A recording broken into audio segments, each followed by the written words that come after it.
Have you ever noticed how children almost never seem to get tired of the stories they love? As adults, we often wonder if we should be introducing something new, another activity, or another book, another adventure. But children have a way of gently reminding us that they aren't always looking for something different. Often, they're looking for something familiar. Lately I've been thinking that perhaps they aren't really asking for the story again.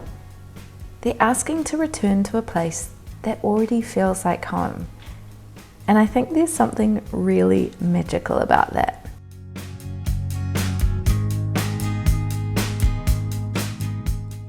When I was younger, I imagined childhood memories would be made from the big moments. The holidays, the birthdays, the exciting outings. But now, watching my own son, I wonder if so many of those memories are actually built in the ordinary moments that quietly repeat themselves over and over again. The same loaf of bread being baked each week, and the same walk through familiar trees. The same little rabbit finding his way back to his burrow. The same gentle rhythm that says, "You're home."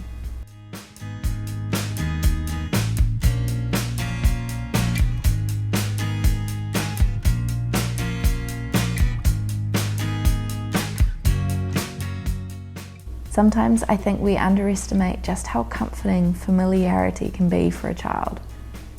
Not because life stays exactly the same. Life never does. The seasons change, families change, and we all grow. But within all of that change, there are these little anchors, small things that quietly stay the same.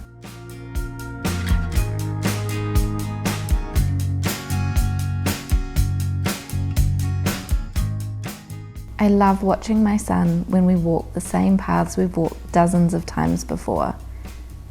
To me, it can feel so ordinary, but to him, he notices a feather that wasn't there yesterday, or a mushroom that's appeared after the rain, a stick that's somehow become the perfect fishing rod.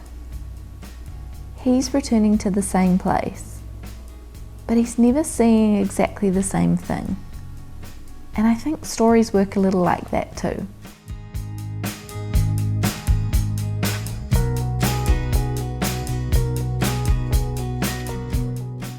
Over the past few weeks, we've been slowly building our little woodland world.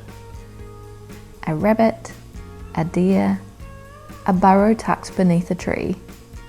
Something I've noticed is that each time we return to these little characters, the play becomes richer.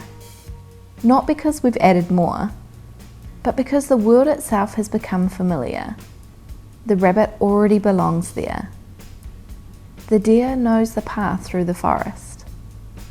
There's a sense of belonging that couldn't have happened the very first time we played. I wonder if that's one of the reasons children ask for the same stories again and again. Not because they don't understand them, but because they do. They're not trying to find out what happens next. They're settling back into a place they already know. And every time they return, they notice something they hadn't before.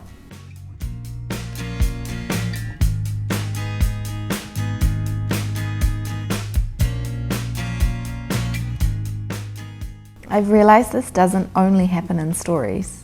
It happens in our homes too. The bread that gets baked every Monday, the candle that's lit before dinner, the songs we always sing while we're tidying up, the little rhythms that become so ordinary we almost stop noticing them ourselves. They're all telling a story of who we are as a family. As adults, it's easy to feel like we should always be creating something new. But children don't seem to measure love by novelty. They measure it by presence, by returning, by knowing what comes next. There's such a quiet peace in that. And if I'm honest, I need that reminder just as much as my son does.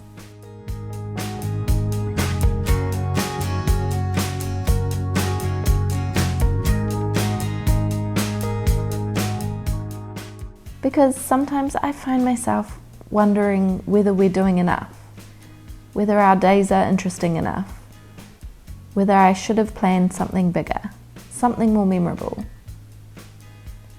And then I watch him spend 20 minutes making the rabbit a tiny bed from leaves, or carrying the deer around the house in his trolley. And I realise, to him, this is already memorable.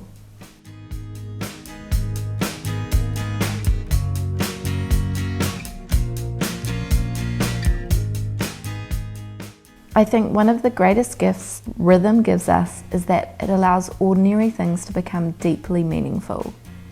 Not because they're extraordinary, but because they're repeated with love. Our seasons seem to understand this too. Every year winter returns, then spring, then summer, then autumn. Not because the world has run out of ideas, but because life grows through rhythm. Maybe childhood does too. Sometimes I wonder what my son will remember when he's older. I don't imagine he'll remember every activity we did, or every meal we cooked.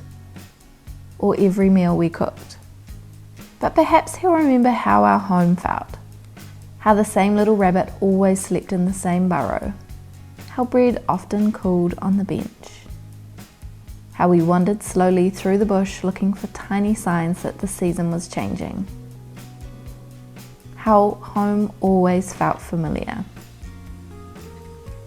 I think that's what I'm trying to build. Not a perfect childhood, not an endlessly exciting one, just one that's rich in places worth returning to. As I've watched these little stories unfold over the weeks, I've realised they don't really have dramatic plots. No villains to defeat, no race to the finish. Most days the rabbit is simply gathering food, making a cosy bed, visiting a friend, or preparing for the changing season. And yet, they're never boring. It makes me wonder whether children are looking for something quite different from the stories than we are. I wonder if they're quietly soaking up a way of seeing the world. In these little woodland worlds, no one seems to be rushing. Things take the time they need to take. The rabbit can't hurry spring. The deer can't gather all the berries before they've ripened. The pond freezes when winter arrives and slowly comes back to life when the weather begins to warm. There's a gentleness to it all that feels so different from the pace of the world around us. And perhaps that's the part of what draws children back to these stories again and again.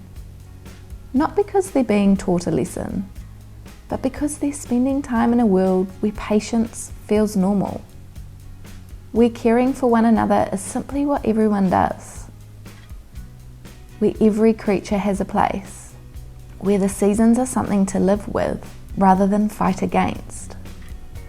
I don't know whether my son could ever put those things into words, but I have a feeling children understand them long before they can explain them. Maybe that's one of the quiet gifts of imaginative play. It isn't about escaping the real world. It's about learning to notice the beauty that's already here.